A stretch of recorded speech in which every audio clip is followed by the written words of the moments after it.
మేఘం మల్లే అలజడి హృదయం మాడిన కూచిపోడి రంగుల దిద్దిన బొమ్మకు మల్లే కవితలు వద్దిన పుస్తకమల్లే సంతోషంలో ముద్దుగా ఈ అమ్మాడి ఆరారు ఋతువుల అందం ఒకటిగా కలిపి వింతలు ఏడు పక్కకు జరిపే కొత్తగా పుంతలు తొక్కెను ఈ అరవిందం అమ్మమ్మో తాండవమాడే కృష్ణుడి నుండి వేణువ గానం తీయగ పండి రాధకు ప్రాణం ఉప్పొంగే ఆనందం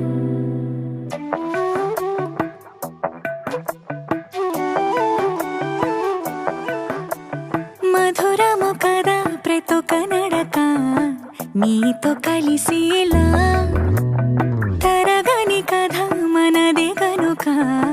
మనసు మురిసినిలా ఉసురేమో